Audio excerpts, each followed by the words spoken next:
Dans cette capsule, nous allons aller voir deux différents types de diagrammes, donc le diagramme à bande et puis le diagramme à ligne brisée.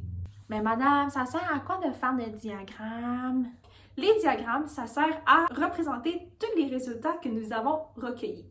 Commençons avec le diagramme à bande. Le diagramme à bande sert à représenter les résultats d'une étude qu'on appelle qualitatif ou quantitatif discret. Donc, je vous rappelle, une étude qui est qualitative, c'est lorsque les modalités, donc les choix de réponse sont des mots, et quantitatif discret, c'est lorsque ce sont des réponses qui sont des nombres entiers positifs. Observons l'exemple ci-contre. Donc, dans le tableau, nous observons la couleur préférée des élèves. Il y a 6 élèves qui préfèrent la couleur rouge, 9 élèves qui préfèrent la couleur bleue, 3 élèves qui préfèrent le jaune et 10 élèves qui préfèrent une autre couleur. Allons maintenant construire le diagramme à bande pour représenter ces résultats. Étape numéro 1. Premièrement, on doit aller mettre le titre du diagramme. Ici, si on regarde le tableau, j'avais dit que c'était la couleur préférée. Le titre du diagramme peut donc être la couleur préférée des élèves. Étape numéro 2. Par après, on doit aller mettre les titres, mais pour nos deux axes. Donc, l'axe des X, qui est l'abscisse, et l'axe des Y, qui est l'origine. L'axe des X, ça sera toujours la modalité. Donc, ici, c'est la couleur préférée. L'axe des Y, c'est l'effectif, donc le nombre de personnes qui ont voté. Et dans cette situation, c'est le nombre d'élèves. Étape numéro 3. Une fois que nos titres sont mis, on doit aller graduer chacune de nos axes. Donc, à l'axe des X, on doit aller mettre chacune de nos modalités. Donc, je dois avoir la couleur rouge, le bleu, le jaune et toutes les autres couleurs. Du côté de l'axe Y, on doit les graduer selon le nombre de personnes qui ont voté. On pourrait notamment aller faire des bonds de 2. Étape numéro 4. Yo, je suis en train de filmer. Ben, vas-y. Ça va être dans mon blooper, ça, je te le dis, hein? Non. OK. Et la dernière étape, c'est d'aller représenter nos résultats du tableau vers le diagramme. Il y a donc 6 personnes qui préfèrent la couleur rouge. Je dessine donc une bande à partir de ma modalité rouge. Puis, il y a 9 personnes qui préfèrent la couleur bleue. Donc, je procède de la même manière en dessinant une bande de couleur bleue. Je dessine une bande de couleur jaune qui monte jusqu'à la hauteur de 3 et une bande à la hauteur 10 pour représenter les élèves qui préfèrent n'importe quelle autre couleur.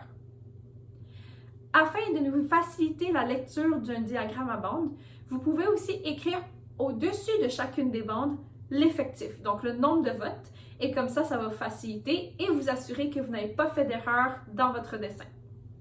Maintenant, allons observer comment faire un diagramme à ligne brisée. Contrairement au diagramme à bande, un diagramme à ligne brisée sert à représenter les résultats d'une étude quantitative. Ça peut donc être une étude quantitative discrète ou continue. Alors, si vous regardez l'exemple juste ici, nous observons la grandeur de quelqu'un à travers les années. Donc, on commence en 2017 jusqu'en 2020. Nous voulons donc construire un diagramme à ligne brisée qui va représenter les résultats de cette étude. Étape numéro 1. Comme avec le diagramme à bande, nous devons mettre le titre de notre graphique. Et ici, ça pourrait être quelque chose comme la grandeur selon le temps.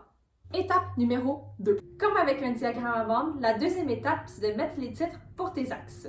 L'axe des abscisses pourrait représenter le temps selon l'année et l'axe de Y, donc l'origine, va représenter la grandeur de la personne. Étape numéro 3. Encore une fois, comme avec un diagramme à bande, la troisième étape, c'est d'aller graduer mes axes. Alors, en X, j'ai mes années 2017, 2018, 2019, 2020. Et en Y, je pourrais graduer en faisant des bonds de 2 en commençant à 140. Un instant, on arrête. Regardez bien dans le graphique, il y a une erreur. Si vous regardez bien, au début de mon graphique, nous avons la graduation 0. Cette graduation 0 représente l'origine du plan cartésien, c'est-à-dire l'intersection entre l'axe des X et l'axe des Y. Par contre, en regardant mon axe des X, je passe de 0 et je saute déjà à 2017.